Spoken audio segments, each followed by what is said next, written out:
Terima kasih Pak Menko, saya hormati Pak Menko, Pak Mensesnek, Pak Menkyu, Pak Rosan, Pak Doni, Pak Hasan, dan rekan-rekan dari SRO, Pak Samsul dan Pak Jeffrey. Selamat malam, Assalamualaikum warahmatullahi wabarakatuh. Salam sejahtera untuk kita semua, terima kasih rekan-rekan.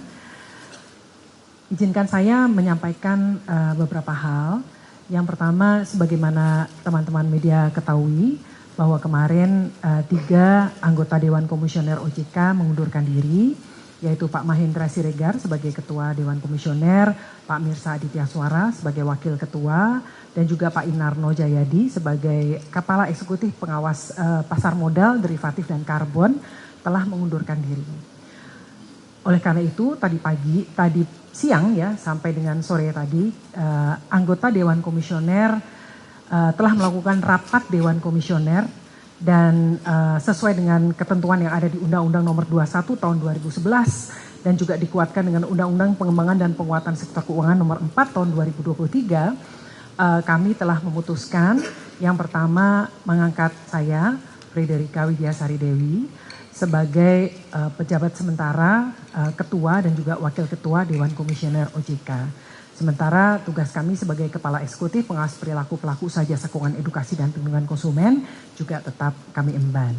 Selanjutnya Pak Hasan Fauzi diputuskan di dalam RDK tersebut menjabat sebagai pejabat sementara kepala eksekutif pengawas pasar modal, derivatif, dan bursa karbon, dan juga tetap merangkap sebagai Kepala Eksekutif Pengawas Inovasi Aset Keuangan Digital dan Kripto.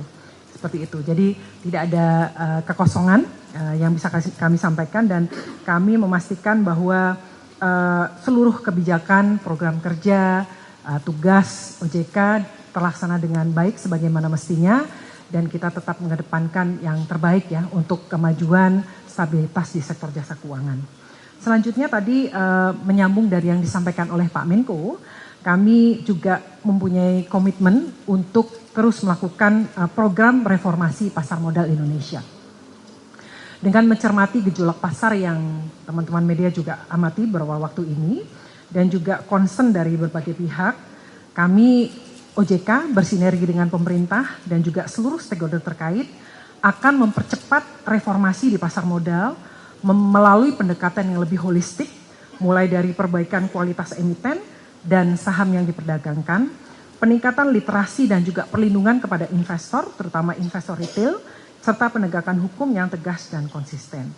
Kami juga akan terus meningkatkan likuiditas dan pendalaman pasar melalui kebijakan peningkatan minimal free float 15%, optimalisasi peran liquidity provider, serta peningkatan peran investor institusional, khususnya asuransi dana pensiun yang dimiliki oleh pemerintah melalui peningkatan batas maksimal investasi di instrumen saham dengan tetap tentu saja memperhatikan prinsip-prinsip kehati-hatian, tata kelola, dan governance.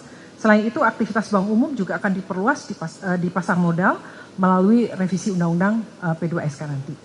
Kemudian peningkatan transparansi pemegang saham melalui kewajiban transparansi yubonya, Ultimate Beneficial Ownership, Affiliated Party Disclosure, serta penguatan due diligence dan KYC oleh perusahaan efek. Kemudian penguatan pengawasan dan penegakan hukum dengan segera memulai penyelidikan goreng-menggoreng saham atau manipulasi pasar tadi yang disampaikan oleh Pak Menko secara masif, kemudian set the tone dalam penanganan kasus besar dengan penegakan hukum yang memberikan efek jera, serta penguatan pengawasan market conduct termasuk kepada para influencer. Kemudian penguatan governance dan mengurangi konflik kepentingan diantaranya melalui demutualisasi bursa yang akan mengubah struktur kelembagaan dan perluasan kepemilikan serta diikuti reformasi governance proses dan struktur di self-regulatory organization yaitu di bursa, KEPI, dan KSE. Selanjutnya terakhir kami juga menyampaikan komitmen OJK untuk terus bersama-sama ya kita memberikan bersama-sama menjaga pertumbuhan ekonomi, meningkatkan pertumbuhan ekonomi dan mendukung program prioritas pemerintah. Beberapa yang bisa kami sampaikan, yang pertama perbankan terus menyediakan pembiayaan program pembangunan termasuk Koperasi Desa Merah Putih, di mana telah disalurkan pembiayaan sebesar 148,6 triliun rupiah sampai dengan Desember 2025. Kemudian dalam rangka memberikan kemudahan bagi masyarakat dan pelaku usaha di wilayah bencana, kami telah menetapkan kebijakan pemberian perlakuan khusus atas kredit pembiayaan kepada debitur yang terkena dampak bencana di Aceh, Sumatera Utara, Sumatera Barat, berlaku selama 3 tahun sejak 10 Desember 2025. Kemudian OJK juga terus mendorong penyaluran kredit pembiayaan untuk program MBG, termasuk melalui securities crowdfunding, serta program penjaminan khusus kepada petani UMKM dan pengembangan produk asuransi parametrik. Dapat kami sampaikan bahwa angkanya per Desember 2025 sebesar 1,17 triliun penyaluran kredit sudah disalurkan.